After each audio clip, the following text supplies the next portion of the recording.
October 19th, 2021 to discuss economic indicators.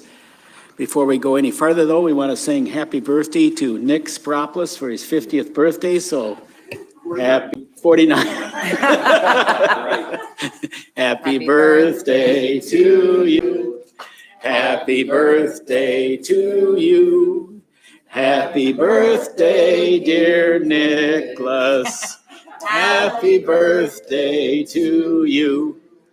All right, now get to work. I had some geese in my yard last week, and they sounded better. Oh, sounds like fighting words. Okay, Madam Clerk, please call the roll. Tim Hale. Here. Stephanie Nowers. Here. George McKee. Robert Yunt. Here. Moki Tu. Here. Jesse Sumner. Here. Tam Bovey. Here. Mr. Mayor, you have a quorum. Thank you, Madam Clerk. Let's take a look at the agenda. We got the presentation on economic indicators. So I want to thank the folks coming up here to the borough today. And if there's no changes, let's approve the agenda as, not as amended, just as the way it is. Mr. Bittner, why don't you lead us out in the Pledge of Allegiance, would you please? Pledge allegiance to the flag of the United States of America and to the republic for which it stands, one nation, under God, indivisible, with liberty and justice for all. Thank you, sir. Appreciate it.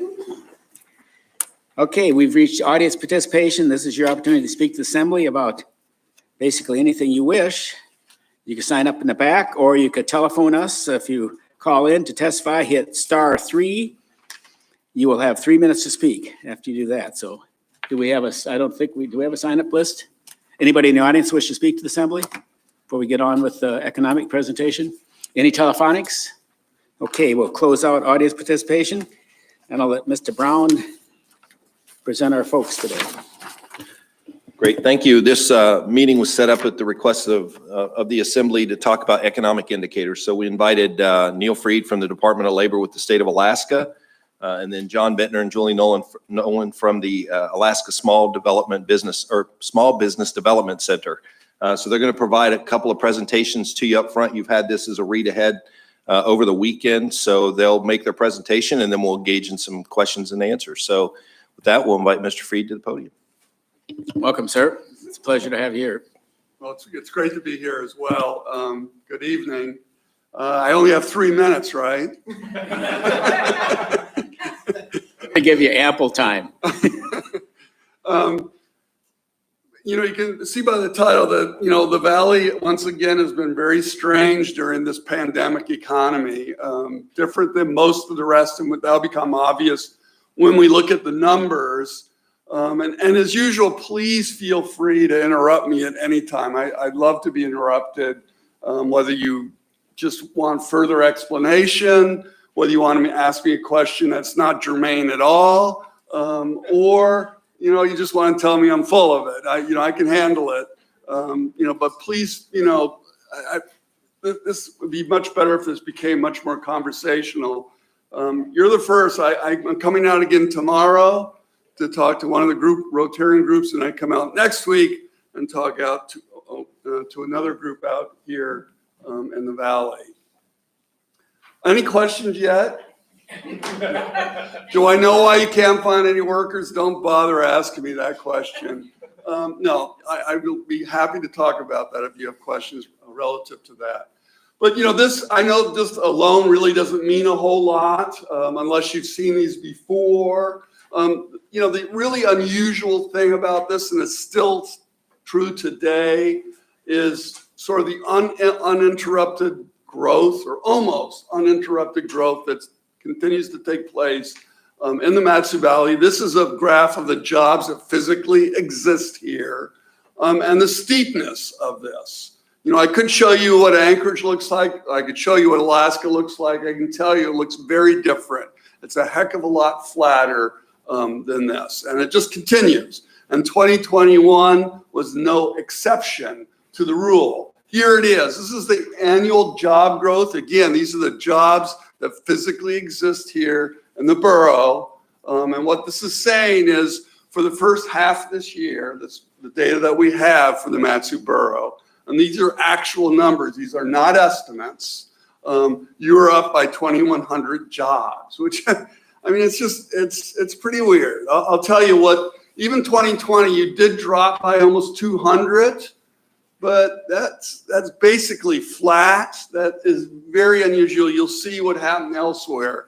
The Valley lost very few jobs last year, which was really sort of unusual, especially given the industry mix that you have up here. Big service sector, and those were the sectors that took the big hits, both statewide and nationally. Let's look at the details. These are the details of where the growth is this year in 2021. And it's not that odd. Last year it was strange, and I'll point out some of those things. But, healthcare grew a lot this year, or is growing a lot, I should say. These are preliminary numbers, obviously, because we don't have the rest of the year, but I don't see how the direction or why it would change very much. But, you can see how much growth you've got there. Hotels, that's not surprising. Last year, your numbers went down. It was negative in 2020. And so some of that's just some of the recovery that's taking place from the pandemic. A much better summer season all over the state. Still wasn't great, but it was a heck of a lot better than last year. And I think a lot of people thought it was better than they expected. There were a lot of independent travelers that came up here this year, even though we didn't, this part of the state got 0 cruise ships. Mr. Sumner wants to jump in. Oh, hey, sorry. I through the mayor, I did have actually a question. Maybe you'd already gone over it. Is this jobs that are here in the Matsu, or Matsu residents that have jobs? These are jobs that are physically here in the Matsu borough. We'll get to that a little bit later, very, very soon. And that's really an important question, because this only represents a part of the labor force where Matsu residents work. And you can see, just go down there. Retail was a really interesting one. Last year, retail grew in the Matsu Valley, which was really bizarre because that didn't happen anywhere else. Retail got hammered in most other parts of the state as well as the country, but I guess people in the Valley didn't care. Eating and drinking, that's your restaurants, that got hit last year, even in the Matsu Valley to some degree. You can see a lot of growth again this year, and then the rest. So pretty much broad growth in the Matsu Valley in 2020. Pretty strong. I mean, 2,100, we haven't seen that kind of growth since 2012. And part of it's, of course, recovering from a slower year as well. And that makes the numbers look better in 2021. This is just a comparison. This is Anchorage and what has happened in Anchorage. Anchorage, the number of people employed in Anchorage, the number of jobs that exist in Anchorage today is close to where it was in 2001. That was a long time ago. You can see the difference in the experience. Yes, Anchorage's economy is beginning to recover too this year, but it's going to take a heck of a long time for Anchorage to gain back the jobs that it lost. It's going to take years and years. And I'm not just talking about job losses from the pandemic, but I'm talking about losses from previous recessions. Ms. Nowers? So those jobs lost in Anchorage, do you have a sense if there's any particular sector where those have most come from? Or has it been across the board? It was across the board, but some sectors got hit a lot harder than others. One was, of course, retail. Another one is eating and drinking. Another one was hotels, transportation. There was hardly a sector that didn't get hit to some degree in employment in 2020, statewide and in Anchorage. There were a small exception. I'm just thinking of the BP building in Anchorage and wondering I'm about glad you that. brought that up. Oil got hit, I wanted to say killed, but and we'll talk about that because that's very important in the Valley because a lot of Valley residents work on the slope. But the oil industry got hit really hard as well. So it was a big loss. We lost a lot of jobs. Now, if we look at the most recent numbers in Anchorage, and that's important here because a lot of the people here work in Anchorage. If you look at August numbers were up by over 5,000 compared to last year. Because you have to remember it's all about timing. So things are recovering. It looks like we've only got 300 back, but Do if we you look at the know, more recent months, we have much stronger growth. sorry, through the mayor, do we know what percentage of those jobs lost in Anchorage were held by Matsu residents? So I'd heard that about 30% of the workforce commutes to Anchorage, and we got about a third of the population, so it's like 1/9, 1/10 of those or I don't something. know if well, I have a graph here that might get to that sort of in a back, well, it's not totally a backdoor way, but in a significant way. You can't read this, so I'm not going to talk about this. I got a question before you go too much farther. I want to back up a decade. 2011, 2012, there was huge job growth here in the Matsu. What was fueling that? I think the same thing that's been fueling, the job growth in the valley in those previous years is just, your population was growing a lot, and as in reaction to that growth, employment was growing to provide services to that population in that decade. I mean, the population, the differences are dramatic. This is just a slide of all areas of the state and what they've grown each year for the last 10 years on an annual basis. You can't read them. But if you look at Alaska, you can see towards the bottom, it grew by 0.25% a year in the last 10 years, not very much growth. And you can see the valleys on the bottom where it grew by almost 2% a year. So it's in a very different place than not only Anchorage, but most areas of the state, as well as the statewide average. And this gets, was there a question? Yeah, is that population or jobs? That's jobs. We'll Okay. talk about population at the end. This gets to where the jobs are, where Matsu residents work, which is pretty unusual. We don't have this kind of sort of commuting that occurs in most other parts of the state, in many cases because it's almost impossible to do. But you can see that about 30% of Matsu residents that are working in Anchorage, and the second largest group is the Matsu is on the North Slope.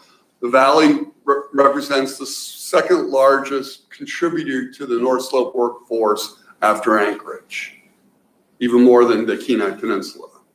That wasn't always the case because Kenai has a historical oil industry workforce.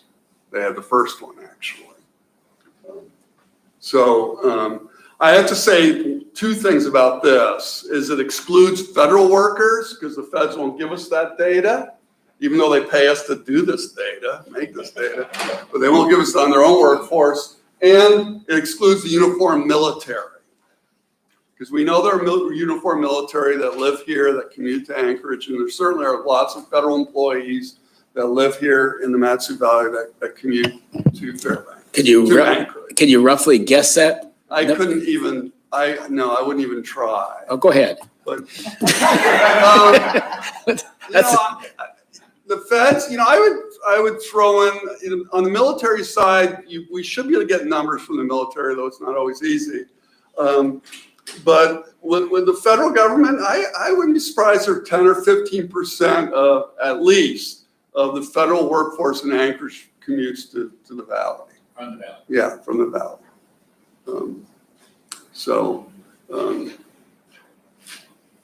And that all makes sense. Now this gets to the idea of, well, what Matsu residents lost their jobs to this huge job loss, because obviously there weren't many job losses in the Matsu. This is unemployment claims of Matsu residents. Okay? The blue line is 2019. Unemployment claims in 2019 in this state were some of the lowest we'd ever seen in our history. Madam Clerk, we need you to stand a little bit closer to the mic Okay. so the recording goes through. Thanks. So, unemployment claims were really, really low in 2019. Part of it's because it just wasn't, it's just not very attractive because the earnings from unemployment have eroded tremendously over the years. Then you have the red line, and you can see beginning in March, April of last year, you can see how it went dramatically from a couple thousand or less than 1,000 to what, 5,000 or 6,000 in the Valley. These are Valley numbers. Valley residents receiving a check, it increased dramatically. So that's the red line. And then the purple line is this year. And you can see, and it's pretty interesting, the number of claims now are not that different than they were back in 2019, pre-pandemic. So you may still be having a hard time finding workers. This isn't going to help explain that. Yes. Yeah, so I noticed that, and just rough estimate here, the two bars from 2020 start of the year to the end of the year is over 1,000 apart. And you said there was 188 job losses over 2020. So that means the difference was additional people that weren't in the workforce coming in, or what would be the cause of the disparity between 188 job losses and? If you were working on the slope and you lived in the Valley and you lost your job, or you're working in Anchorage and you lost your job, but you live here, you would be counted here as unemployed. You're counted employed down there, and you're counted as unemployed here. Okay, so That that show up in these claims. that might be a good measure of the Anchorage losses plus the slope losses. Right. Yeah. I think it would be a good measure. It just shows you that obviously, and the slope, we'll see that they laid a lot of people off last year. And they haven't rehired them either. So you said not to ask it, but I'm going to ask it anyways, No, because I think it's please what do. everybody's trying to puzzle over is, the inability to hire staff, and just it's really employees market. So when you see this unemployment claim drop off, do you have a sense of how many people are just not looking for work anymore? That's a So good, they're not showing up. Yeah. they're gonna try to start looking at that. We don't know how many. That's a very good question. How many of these people who are not receiving unemployment are actually employed? Because all of them obviously probably are not. Most of them probably did go back to work. And we probably have the ability, and we will be looking at that. I mean, that's part of the disappearance. But this is happening. This is nothing unique to the Matsu Valley or anywhere in Alaska or anywhere in the country. I think there are a lot of factors that are going on. One is labor force participation prior to pandemic was already declining at all age groups, except for 65 and over. Now, when I say that, also we have this huge baby boomer group that's moving through our workforce, and it's huge in Alaska. And they're retiring, a lot of them. They're moving into that. So labor participation for that falls. And by labor force participation, I'm saying that those that are of working age, the percent of people working of working age have been declining now for 5 or 6 years in Alaska. In fact, pre-pandemic, we were declining. The rest of the country had actually started going up, and our labor force participation fell below the national average. So we were already sort of setting ourselves up for this problem. I mean, and there were problems. Employers did have problems pre-pandemic. Now it's just really extreme. I think a lot of people are making decisions, in some cases, not to go back to work. People retired early. I think two-wage earner families, I wouldn't be surprised if in many of those cases they decide the heck with it. Only one of us is going to stay and work. And other people are trying to make decisions.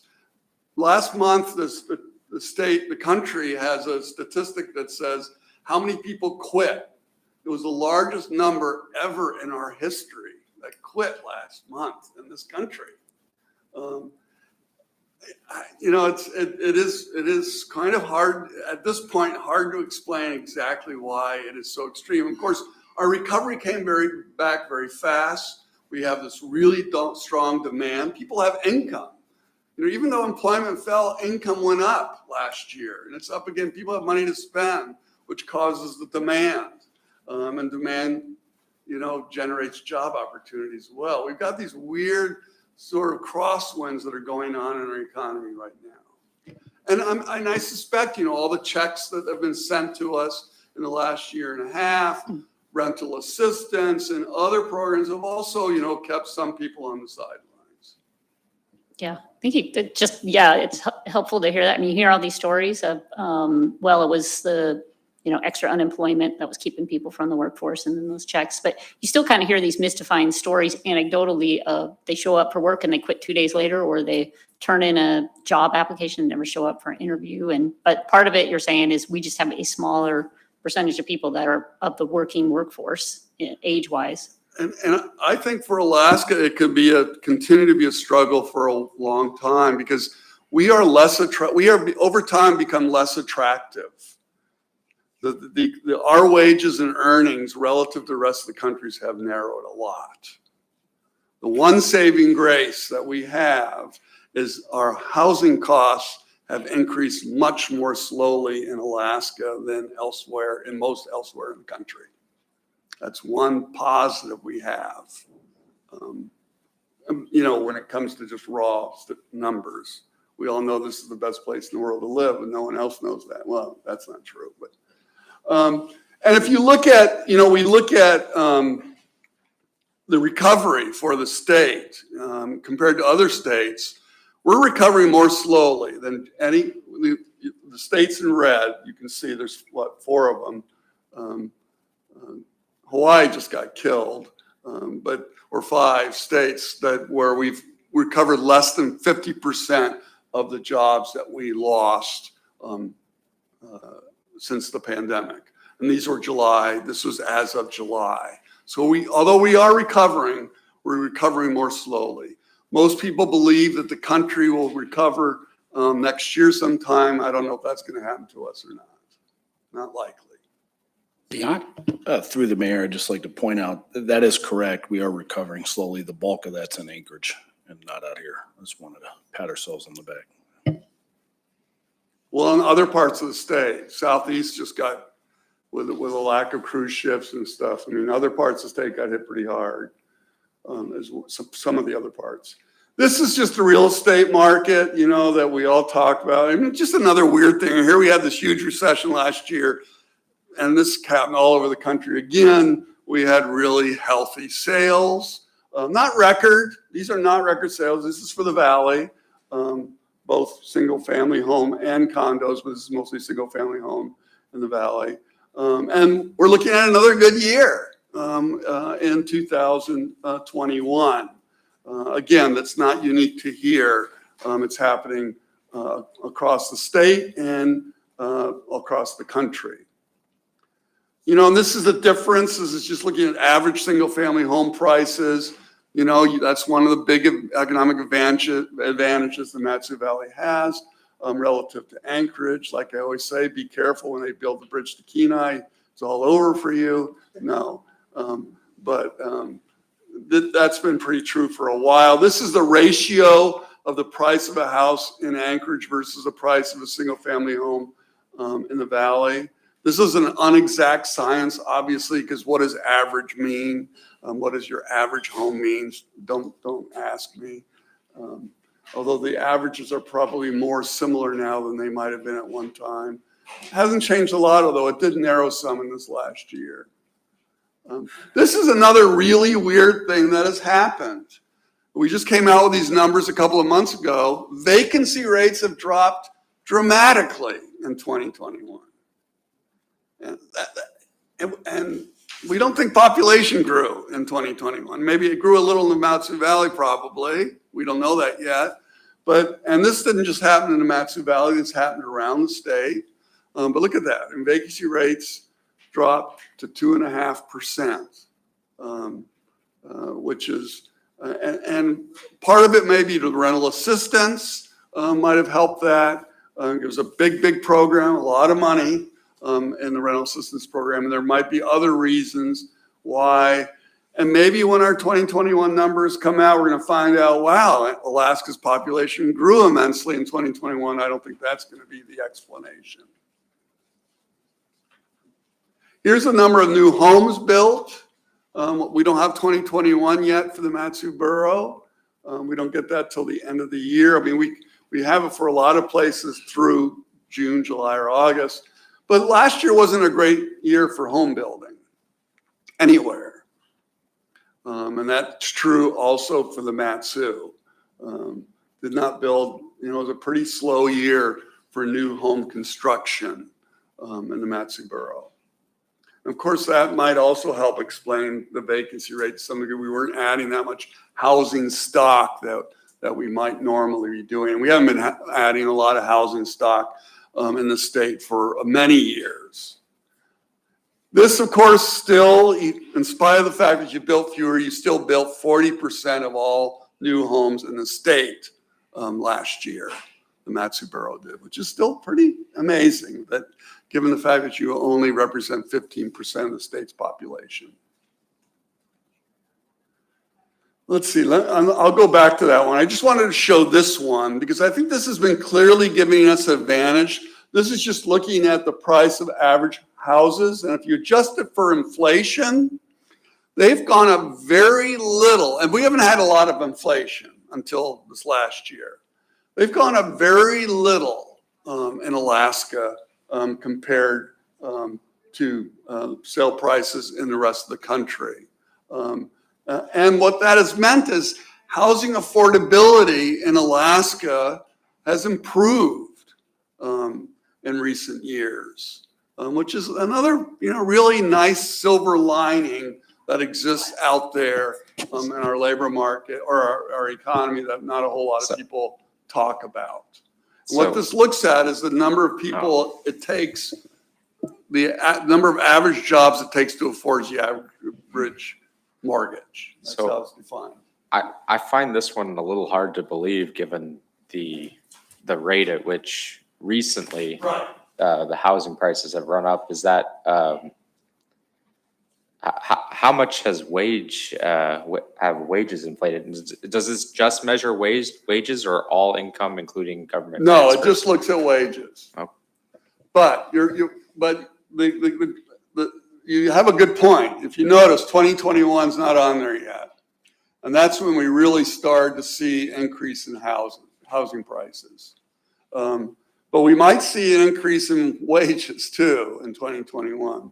But the overall arc has been positive in Alaska, where nationally it's just the opposite. And so from a relative standpoint, when people come up now and look at Alaska, the price of homes in Alaska, they don't freak out like they might have in the past. Do you guys have any preliminary wage figures for 2021? Because I suppose just anecdotally, I think I saw McDonald's advertising like $15 an hour or something. And yeah, no, we don't have 2021 yet. We will soon. And it'll be interesting to see. I think nationally they're talking about 5% increase in wages. And, we see the big stories. And I noticed some of these signs like at Cars, it says up to, and then it says 20. But if you read the fine, print, it's a little different. It's a little different. But yeah, no, it's extraordinary. These are extraordinary times as far as, finding workers. I mean, I lived here during the pipeline, that you can't compare the two, but it was kind of like that. But the wages, of course, increased much more dramatically during the construction of the pipeline. This is oil, excuse me, this is Prudhoe Bay employment. And you can see it just got hammered. You remember price of oil almost to zero, blah, blah, blah. And, the BP got sold. Its replacement is much more efficient. There are a lot of reasons, but there are far fewer people working on the slope now. And we've seen very little recovery. Oil industry employment was up 100 in our August numbers. And so that's going to affect the valley. The good thing is that prices are looking a lot better. The world's freaking out right now, and I'm celebrating. When you see that $4 a gallon for gasoline, you should be happy. I tell that to Alaskans. It's good for us. Might not be good for us individually, but it's good for our economy. I can't wait. It's getting very close, but it's in the 80s already. You ask anyone last year, is it never going to the 80s? No one would have said that. I mean, that's why forecasting is just, forget it. But I love it. I hope it goes to 120 again. Okay. This is inflation. And this is another weird one. It's not weird, but it's just a big change. We've had very little inflation in recent years. People call me up. You know, this is a very, very important number that's used in a practical sense more than probably any economic statistic out there. People use it for budgeting, for wages, for all kinds, even written to legislation. The permanent fund has a, inflation adjustment every year, blah, blah, blah. So it's a very important number that has real impact on the economy. And last year, we actually had deflation in 2020.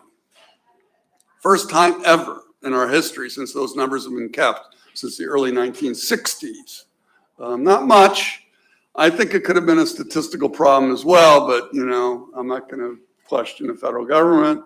The data is usually pretty good. And now you can see we're back up to 5.7% inflation from August of last year to August of this year. Part of that big increase is because of the deflation of last year. But we've all read about it. This, again, is not an Alaska phenomenon just. This is also a national problem. Is it going to stick with us longer?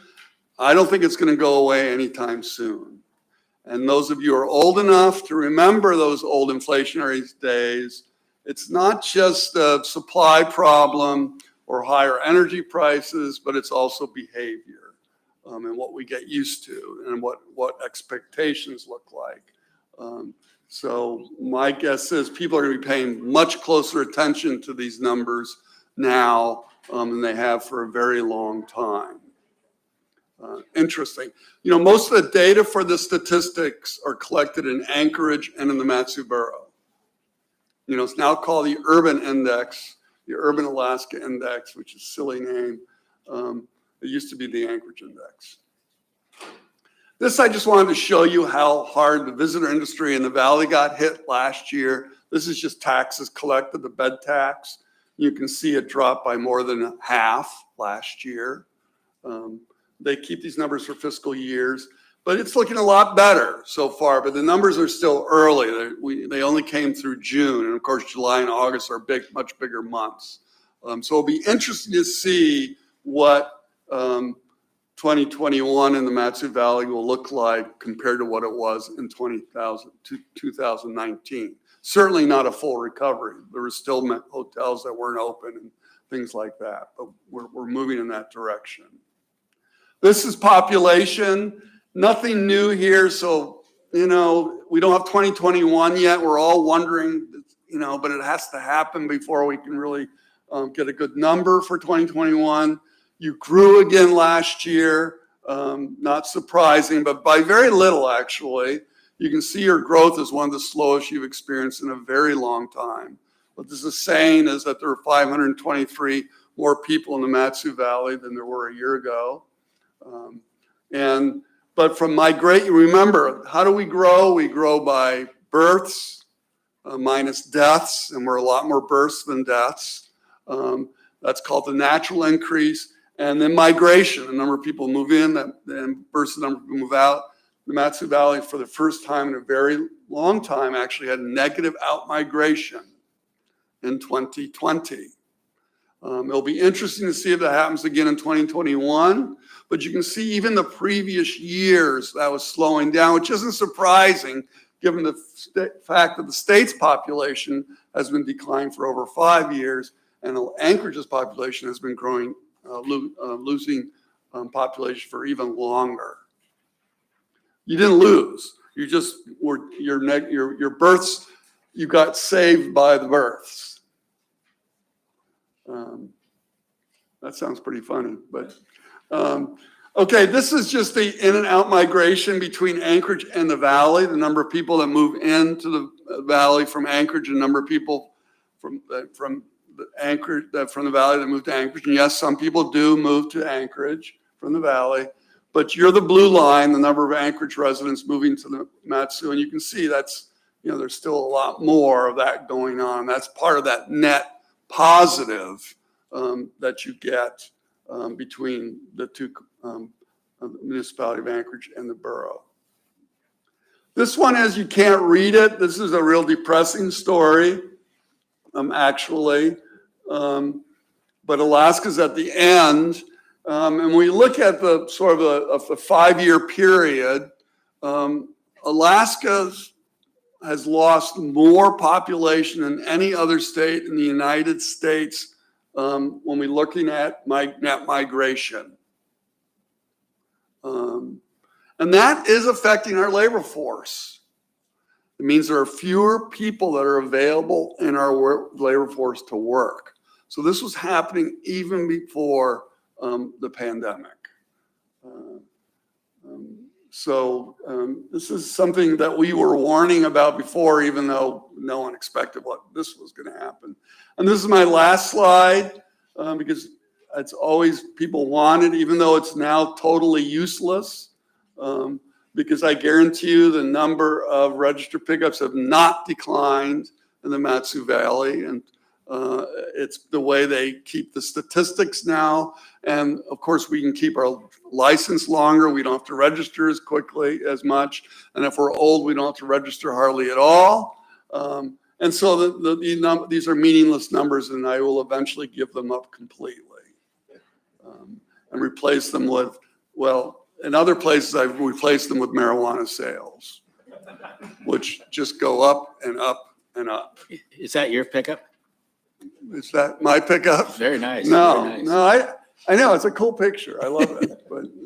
but so I'm done. If there are any other questions, I'd be happy to entertain any other questions. Miss Stephanie Towers? I was going to ask how you got a picture of our pickup, but it's not so much a question, but it does seem like there's some warning signs or things to think about for Mat-Su that you've talked about. That fact that you saw net migration out, because I know you've described us as having our best export be housing. We live on the housing boom. We don't have much of commercial, industrial. And I know I asked you, I wanted to know the quality of jobs that we have. And you sent me some figures earlier today for average wages in Mat-Su.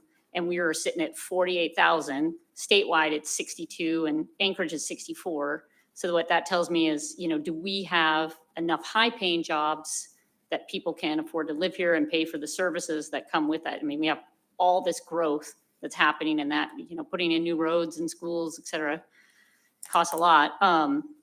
The oil prices being up is a big boon because we have so many people that work up there, and that's going to stimulate jobs up there. But I guess that comes back to thinking about how do we expand the base that we have here? How do we attract young workers, which is something I haven't really thought a lot about. I didn't realize that demographic was happening. But how do we, we're adding a lot of jobs, but we're not necessarily adding jobs that are in the higher tier, higher paying. How do we do that? How do we bring that sort of industry to this area? There's a question for you. Well, it's not a question for me, because you just want to steal all the jobs that exist in Anchorage. But no, that's not the reason why it's not a question for me. That's a public policy question that John's going to help you answer. He's the economic development person. But that has existed.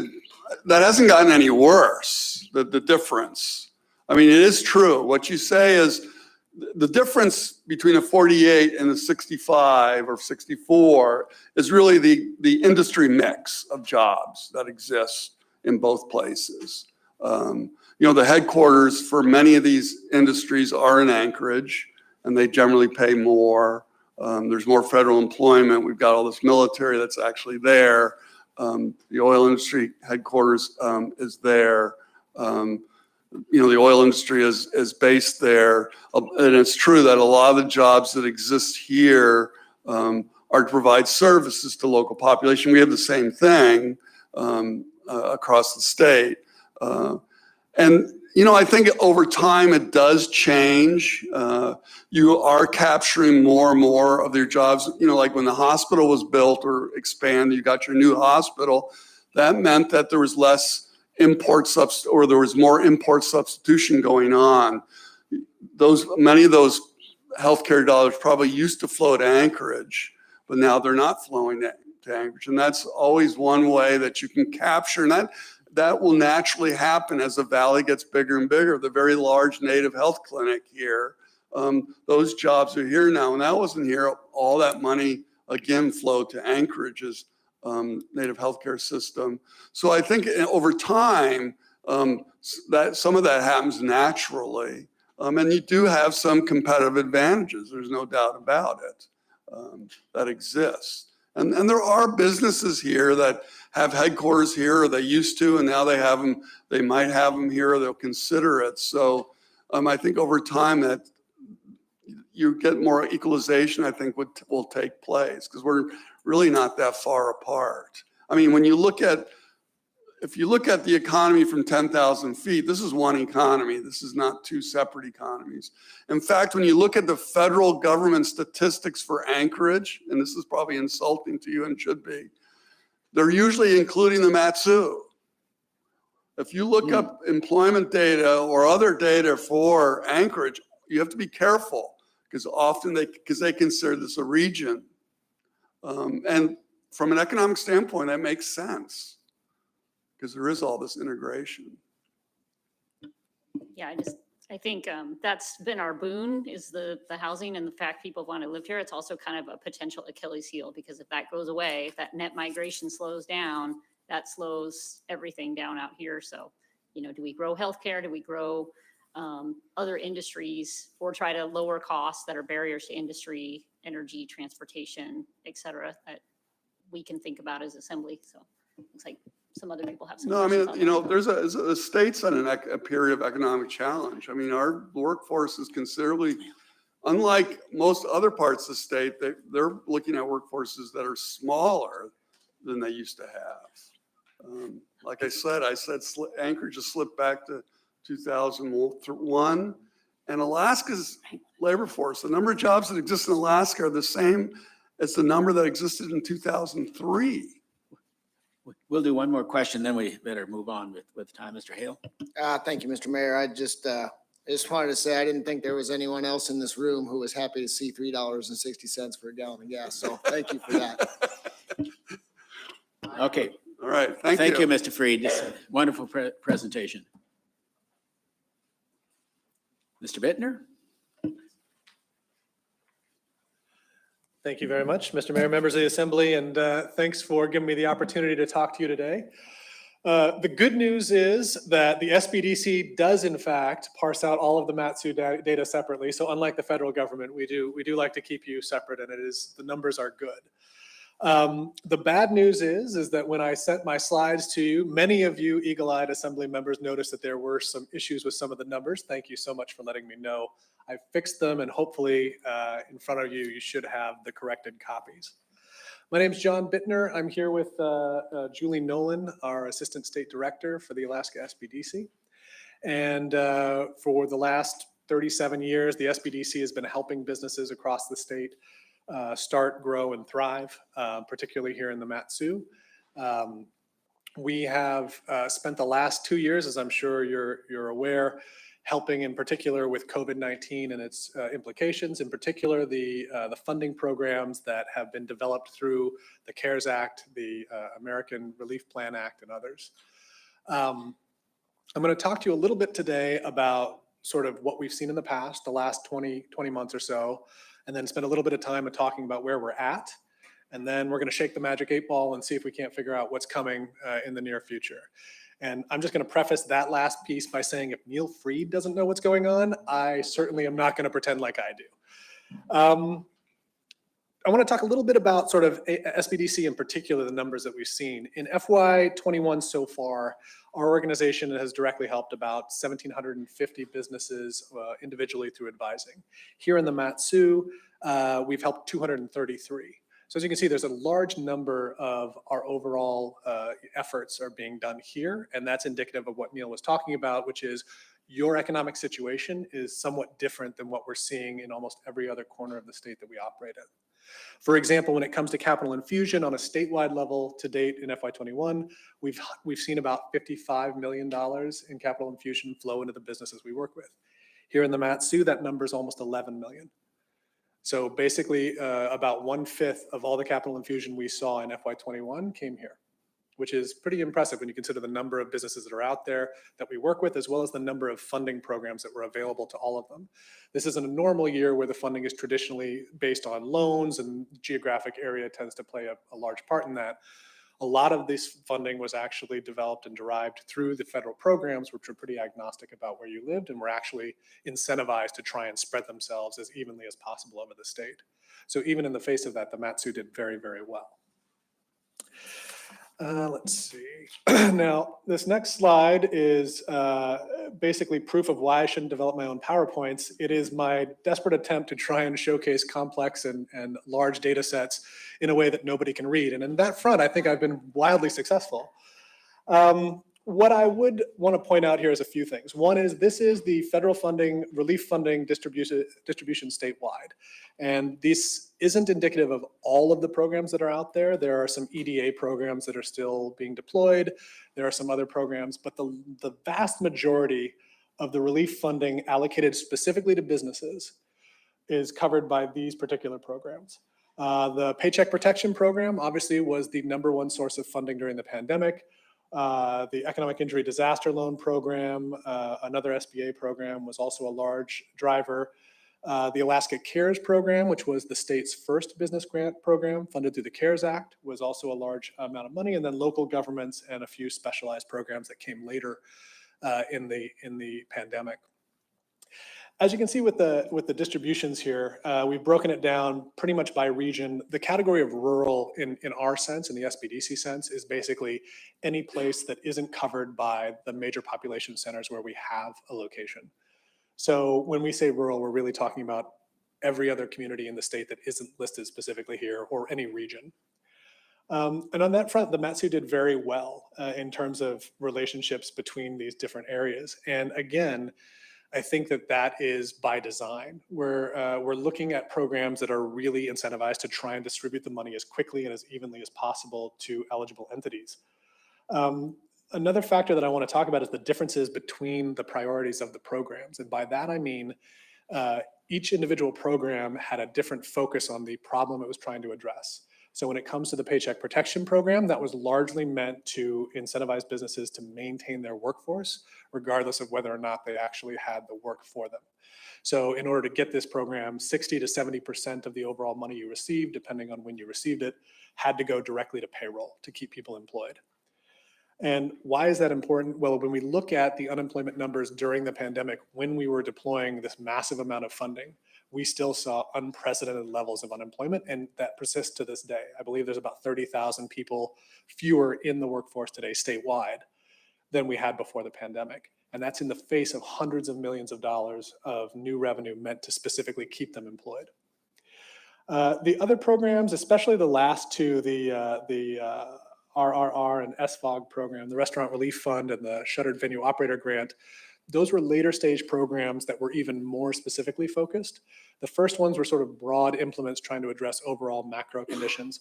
The later programs funded through the ARPA and created through the ARPA, the American Relief Plan Act, were specific to industries that were persistently having difficulty recovering. So tourism-related industries, restaurants, bars, et cetera.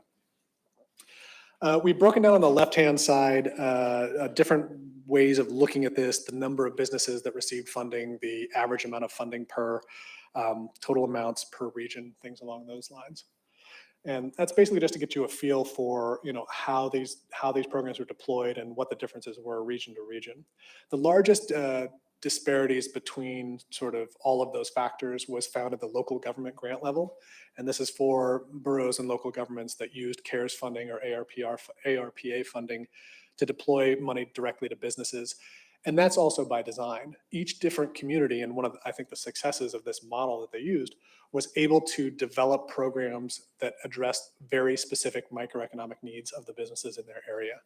And I think that that's exactly what was supposed to happen on these. You had these large-scale blunt instruments on the federal level, a sort of mid-range, somewhere between the two on the state level, and then on the local level, hyper-focused, these are the individual businesses you want to help, or the industries, or the particular problems.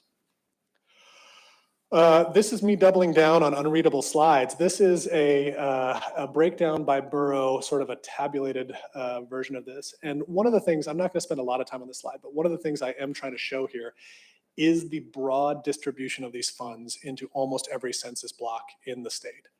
Now, some of the more specific programs, the RRF and the SVOG, those were targeting very particular industry sectors, and so that distribution isn't anywhere near as much. But as you can see across the almost every other category, there are funds that were dispersed pretty much across the board, and they largely correlate to business license numbers and population data.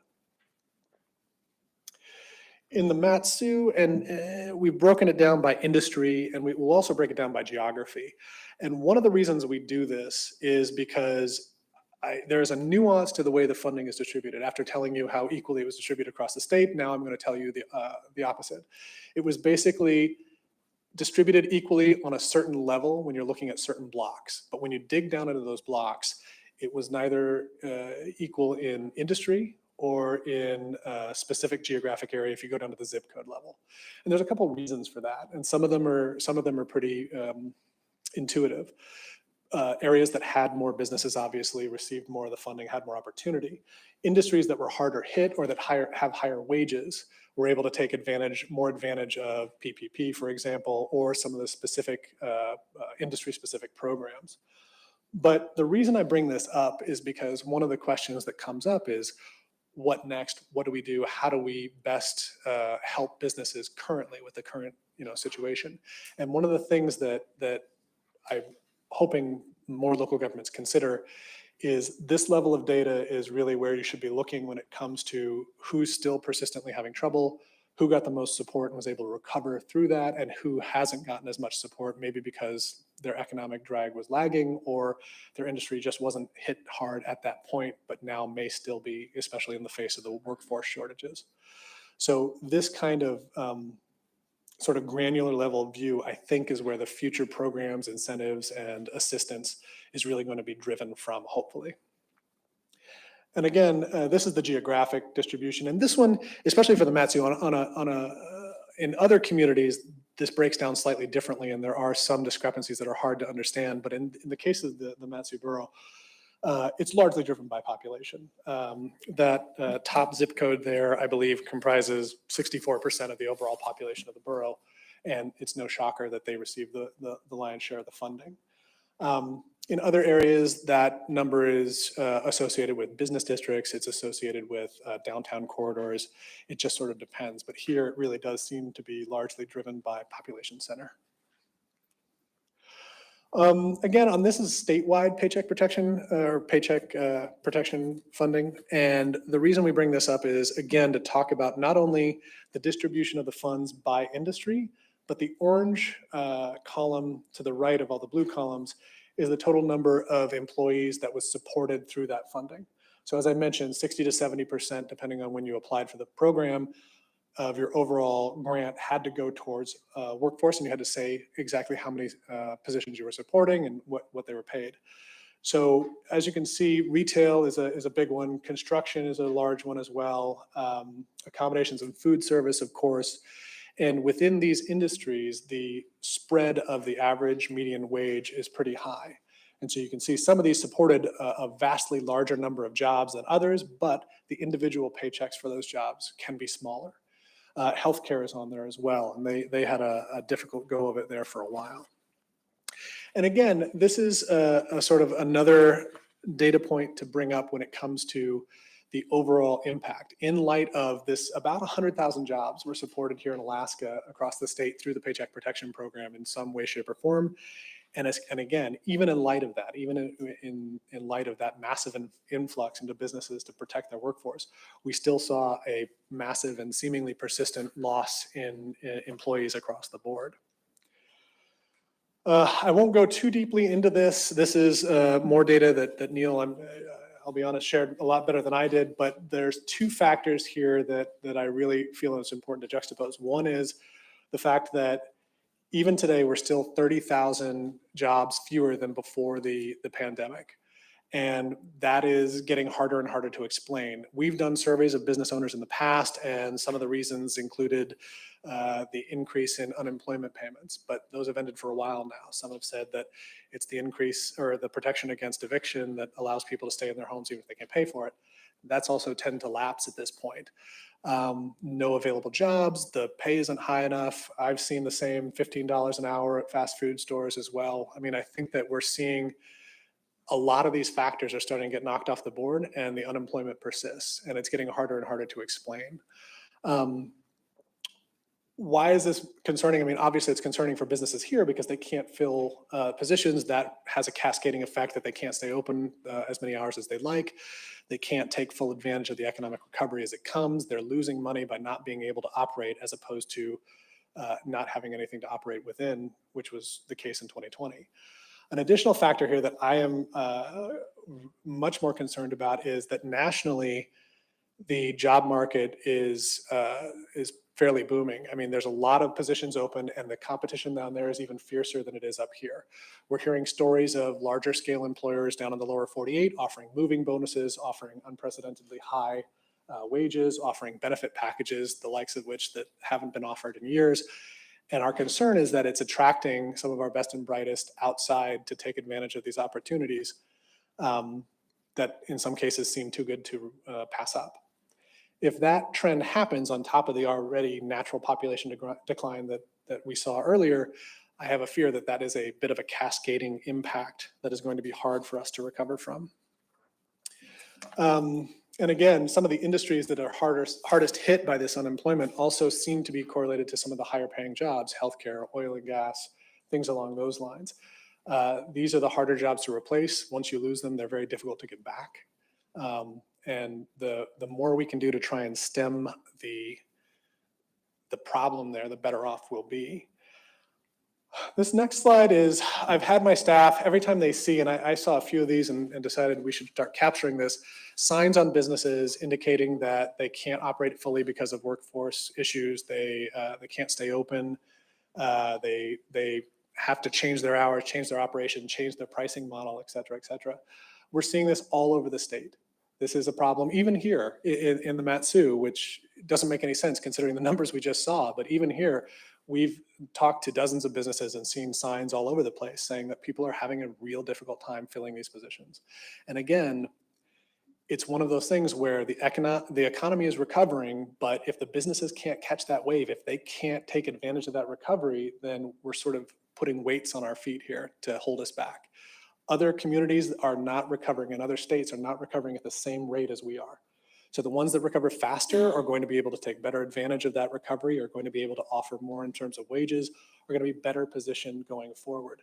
The longer it takes us to get back to even normal is basically time lost from an economic standpoint. And so the more we can do to try and get over this, get our businesses back into full operation, get them going again so that they can make the money, so that they can offer the competitive pay, so they can offer the benefits, the better off we'll be. And again, I mean, you can't have this conversation without talking about COVID-19 and its persistent and continuing impact on our economy. The state of Alaska, the perception of our numbers being as bad as they are is having impacts both internally and externally. We're seeing a large number of conventions cancel. We're seeing a large, in both within Alaska and coming in from the outside. I think that it's definitely, if not the main factor, a factor in the fact that people aren't going back to work. We're also seeing a problem when it comes to trying to guess when your customers are coming. It used to be as a restaurant, you knew that, all right, these days are fast, these days are slow, and you sort of plan your inventory and purchasing around that. Today, that's just not possible. One Friday could be doing extremely well, then a news story comes out and everybody stays home for the week. It's really hard to operate a business in that model. That kind of chaos and uncertainty is almost impossible to plan for from a financial standpoint. So you start making shorter and shorter term decisions. As that happens, it drives your cost up, because if you can't buy in bulk, if you can't buy out forward, you know, when prices are good, then you end up paying a premium for that short turnaround. And that is going to have a lasting impact again.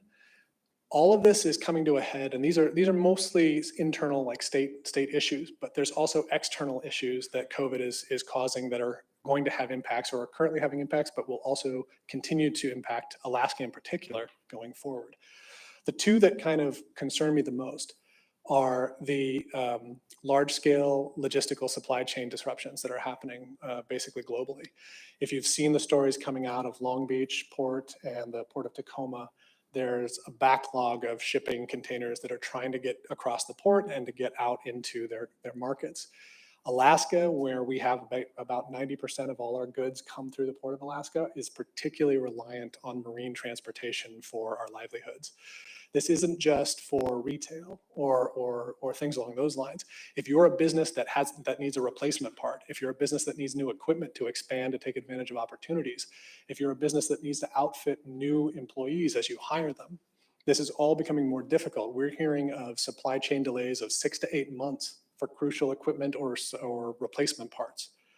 If you're a business and you've come out of 2 years basically of extreme economic hardship, you finally have the opportunity to sort of grow and do business again, you really can't wait 6 to 8 months for a part that used to take you 4 weeks or less. It's a very difficult situation. And as we go into the holiday season, now it is going to really impact retailers. Nationally, we're seeing stories about large-scale retailers buying up all the inventory they can because they aren't confident they'll be able to get it in 2, 4, 6 weeks when they would normally purchase it. That's going to put pressure down market for the smaller buyers who don't have the inventory warehousing to hold that much stock or the financial situation to hold it. What's that going to mean for Alaska? It's hard to say, but hopefully it doesn't drive more people into the online retailers, which is really going to be a huge problem for our economy going forward. I know it's convenient.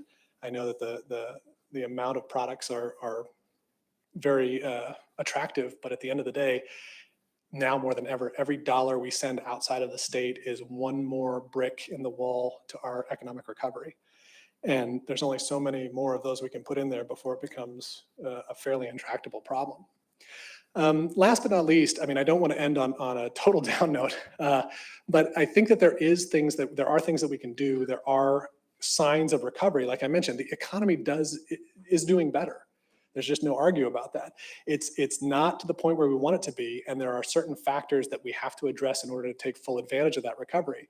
But it's going to take a concerted effort, both on the state and the local level, to really try and make things as easy and accessible for businesses, to give people the confidence they need to go out and shop again, to address some of the logistical supply chain issues, and also to really reinforce the importance of buying local, supporting your community anchors. All these businesses that make up the fabric of where you live, they need your help, and they have for the last 2 years. And for the most part, Alaskans have really stepped up to do that. But as we sort of feel like we're going back to normal and things are getting back to where they were, we have to remember that for businesses, there's still a bit of a stretch ahead. And I think that's all the time I have. Thank you very much. Appreciate it. Thank you. We're going to dispense with questions right now and because we're going to get kind of a time crunch. Not even one. Stephanie Norris wants to say thank you. Okay. Anything further? I guess we could do questions now. I thought there was one more. Ms. Norris, questions? See, if you let it go, then yeah, it comes back to you. I know you Small Business Development Center does a lot with entrepreneurs out here, and that's a longer conversation. Maybe we can get into it at another time with getting what businesses need out here to get started, because there's so much intelligence and drive out here for things. I know Humdinger's got help from you, and that's a great location we have here. But I just want to come back to that. What can we do?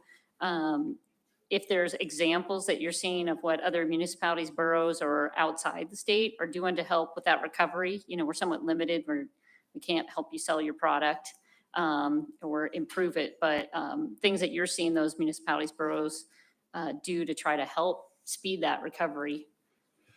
Absolutely. I mean, what's interesting about it is, again, because local government is sort of closest to the businesses in their region, they're able to tailor things very specifically to the problems they see. We've seen everything across the board, from streamlining business processes to make it easier to get into business or to stay in business. We've seen expedition of permitting and things along those lines. We've also seen promotion of buy local efforts, not necessarily any particular business, but just sort of the education of the populace on how important this is and to sort of drive people to support their local economies. You've obviously had several rounds of a direct business grant funding, which is also, I think, really successful and important to the businesses here. And also partnering with organizations both locally and statewide and nationally to try and serve as a one-stop shop for businesses in your region to find the help they need, whatever it is. And this isn't a push for SBDC. You're already doing a great job of working with us, but there's also other organizations that you can partner with to try and offer services or access to the businesses that operate here. And sometimes that's done through the library system, sometimes that's done through local governments, or if there's an economic development program, it kind of depends on the local government. More questions? Mr. Sumner? Yeah, so on the labor front, I think, is it Neil mentioned it kind of in passing, but the sort of pending retirement of the baby boomers and the vacuum that exists behind them demographically, I mean, shouldn't we kind of expect a very tight labor market for quite some time? I don't know that we're going to see conditions change anytime soon. That was definitely a factor even before the pandemic. And, you know, from my perspective, we work with a lot of business owners. So when we see this, it's people that have founded a business, grown it over the life of their career, and now they want to retire. And oftentimes if they have children, the children don't really want to take over the business. And now they have to figure out how to sell something that they've never really planned to sell. It's causing a lot of difficulty. In particular, the businesses that were founded around the time of the pipeline days, because a lot of those businesses are sort of intellectual businesses. They're engineering firms, they're things like that, where the value of the business is tied to the person that's in the business. And so if you're retiring, you're the asset, and they're finding out that without them, the business isn't worth as much as they had thought. So from that front, that's a real problem. When it comes to the workforce, absolutely. I mean, especially if we're seeing a population decline, if the people in that age group are aging out and we don't have enough folks to bring them in, it's going to be a problem. What that's going to mean is, again, sort of a microcosm of what's happening now nationwide through COVID. Wages are going to have to rise, benefits are going to have to rise, costs are going to go up. And that's particularly problematic here because our cost of living is already fairly high. So. Any more questions? Okay, thank you very much, Mr. Bittner. Okay, anything further on that subject? I think it was just a great presentation by both you gentlemen, so we thank you very much. It's very informative. I guess that out-migration out of a state of Alaska, is there an age group attached to that, or is it just? At this point, it's all age groups. All age groups, Which is a first. Normally, it's the older age groups over 50, where we see that. Right now, it's all. Okay, thank you. Okay, Assembly, we could go to comments, but we could reserve those for after the regular Assembly meeting tonight, if you would. Is it okay if we do that? We'll skip comments tonight. Any objection to that? Seeing none, we'll do that. And we'll adjourn this meeting at, what is it, madam? 5:38 p.m. We're adjourned. Thank you, gentlemen.